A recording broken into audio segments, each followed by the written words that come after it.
Hello, we're in Malta and we're discussing a monstrance, otherwise known as ostensorium.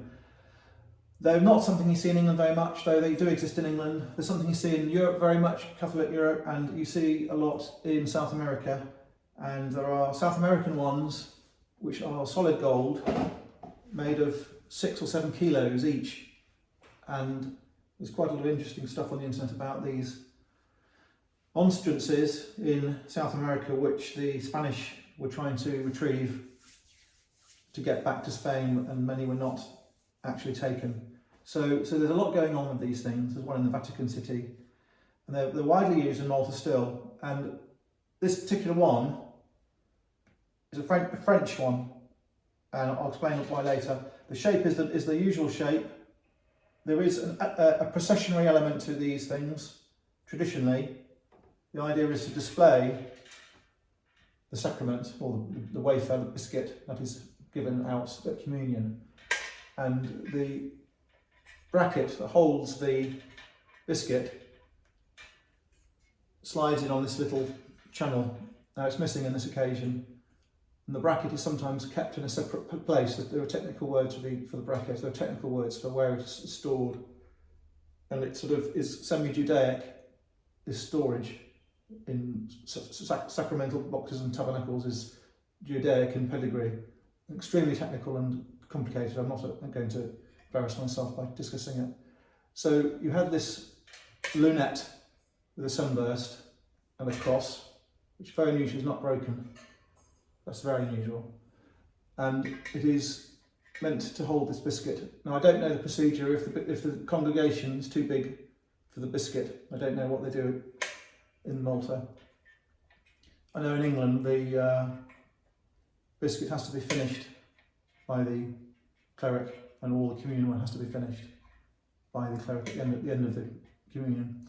So you have this piece of beveled glass on both sides, and in the medieval one you will sometimes see rock crystal, hand cut and hand polished, used as glass.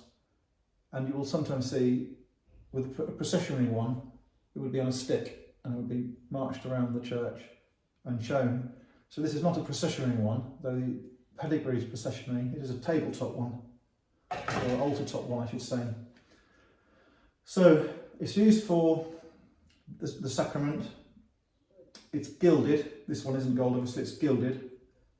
And there are similar items which are used as a reliquary, which would contain a shred of bone, holy bone, a shred of holy wood, a scrap of holy cloth, a thorn, etc., etc. So there are similar things as well, boxes and reliquaries and things like that. This is not as early as the medieval one, though this is a medieval set of emblems. This is very simply made out of a spun piece of metal, a pin, and this attached pressed sunburst and rather carefully made lunette with bevel glass, beautiful hinge, wonderful condition, wonderful quality. It's a horological quality.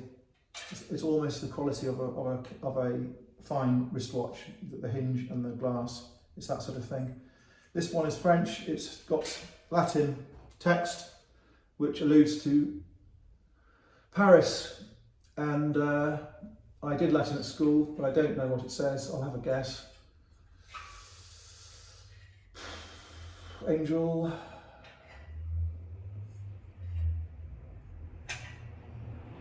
Life. Man. Paris. Don't know. More words on the Agnus is lamb, Dei is God, Eke, man, witch. Someone will be able to translate that, and that's obviously holy stuff. Medieval, trim with crosses, and a very simple cross at the top. So they're a lot of money, I'm afraid. These are so expensive. The redeeming feature of this one is the condition is very good, and it's a simple, early looking. It's an early style monstrance, and it has a very simple manufacture, and I think that the date of that is going to be between 1890 and 1920, and it's quite a late one. And I think that the value is, though the value is high, it's much less than some of the earlier Georgian or medieval ones, obviously. I hope that gets across what we're dealing with here. Quite an unusual thing. Don't see a lot of them around. Decorative with really spectacular things, and a great focal point for a display, especially a religious display. They have apart from the decorative value, they're obviously a holy item, and for many people they are quite a precious object to have in their home. Some people have chapels at home. Actually had a man yesterday who bought a pair of lanterns off me who has a chapel at home. I mean, there are people who have got chapels in Malta. Some of the chapels in Malta are freestanding. Some of the chapels in Malta are wings of homes, and notably some of the chapels in Malta are built on the rooftop in the centre of the building to make it still retain symmetry. So there's a lot of variety when it comes to chapels in Malta. Some are tiny little rooms.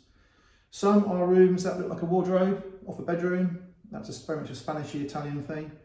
You'll have a bedroom, two doors, we'll open the doors, you'll have a chapel.